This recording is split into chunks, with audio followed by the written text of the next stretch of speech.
Madame, monsieur, peu importe votre position géographique, peu importe l'heure à laquelle vous tombez sur cette vidéo, bonjour, bonsoir. Le 25 avril, le Mali bascule violemment. Des explosions secouent Kati, la principale base militaire au port de Bamako. Les tirs éclatent simultanément à Gao, Kidal, Sévaré et Mopti. Le ministre de la Défense, Sadio Kamara, est assassiné dans un attentat suicide. Un hélicoptère militaire russe est abattu. Et les forces d'Africa Corps, censées tout contrôler et défendre le régime, semblent avoir disparu des radars au moment précis où on avait le plus besoin d'elle. La promesse sécuritaire de la zone malienne s'effondre publiquement. Dans cette vidéo, on décortique ce qui s'est passé, qui sont les acteurs en jeu, ce qu'on ne nous dit pas et ce que ça change concrètement pour le Mali et toute la région sahélienne. Ce n'est pas une simple escarmouche de plus au Sahel. L'offensive du 25 avril est coordonnée, simultanée sur plusieurs fronts. D'un côté, les Jénim, les groupes djihadistes liés à Al-Qaïda. De l'autre, les rebelles Touaregs du Front de libération de l'Azawad. Deux forces qui ont synchronisé leur action ce jour-là. Et c'est un signal fort. Les observateurs l'ont dit.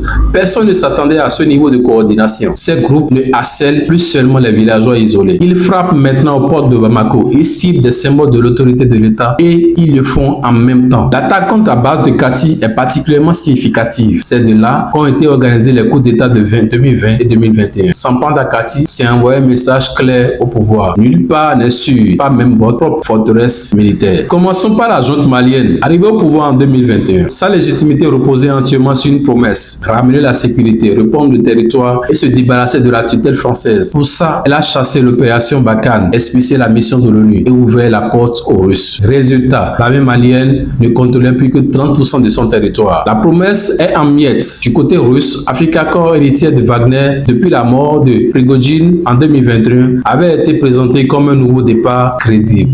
Environ 2500 militaires déployés avec une mission claire: former l'armée malienne, apporter un appui logistique, lutter contre le terrorisme. Mais sur le terrain, les Russes se concentrent surtout sur les zones riches en or. Le Mali est l'un des grands producteurs d'or du continent et cette ressource précieuse sert à financer la guerre en Ukraine. Africa Corps est donc moins une force de stabilisation qu'un mécanisme d'extraction économique habillé en coopération militaire. Les groupes armés profitent de ce vide. Kidal, ville-symbole du Nord, reconquise avec fierté par la junte et les Russes en 2021, est retombée. Les images sont parlantes. Des pick-up d'Africa Corps quittent précipitamment dans la zone sous les cris de joie des rebelles Touaregs qui immortalisent la scène. Un accord a été négocié. Les Russes partent. Les Touaregs s'installent. C'est un camouflet énorme. Plusieurs questions restent ouvertes et elles sont troublantes. Comment le ministre de la Défense a-t-il pu être tué alors qu'il était censé être sous protection russe? Sadio Kamara avait orchestré le retrait français et ouvert la porte à Wagner. Il a pourtant été assassiné en pleine crise sans que ses protecteurs n'interviennent. Cela révèle une incapacité réelle à assurer la sécurité des personnalités clés du pouvoir. Que contenait exactement l'accord de Kidal? On sait que les Russes ont négocié leur départ pacifique avec les Touaregs, mais on ignore ce qu'ils ont obtenu en échange. Les compensations financières garanties sur les mines. Africa Corps a multiplié les vidéos pour minimiser l'événement, mais cette accusation trahit une vraie chaîne. Enfin, où en est la coordination réelle entre les forces russes et l'armée malienne? Plusieurs observateurs soulignent que depuis des mois, les Russes évitent les zones instables du Nord. Est-ce un choix délibéré ou une incapacité opérationnelle? La réponse change tout. Elle détermine si ce partenariat a encore un sens ou s'il s'agit d'une installation économique déguisée en alliance militaire. Premièrement, la légitimité de la junte est sérieusement entamée. Le contrat social proposé aux Maliens était simple: nous rétablissons la sécurité que les Français n'ont pas pu apporter. Quelques années après, le pays est plus instable que jamais. Imposer un couvre-feu de 112 heures sur toute la capitale Bamako, c'est un aveu d'impuissance difficile à cacher longtemps. Deuxièmement, la réputation de la Russie en Afrique prend un coup sérieux.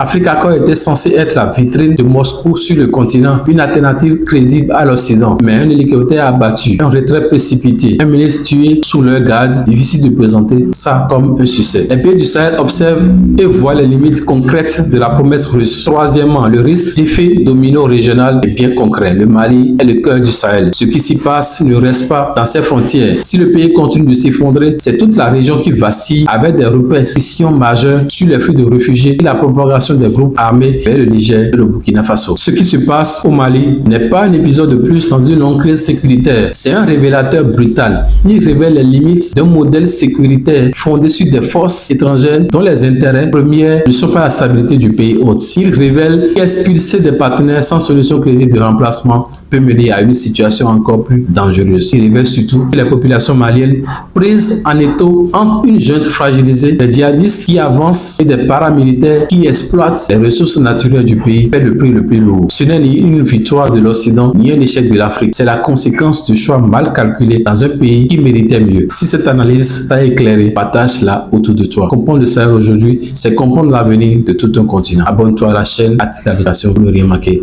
de mes futurs décryptages.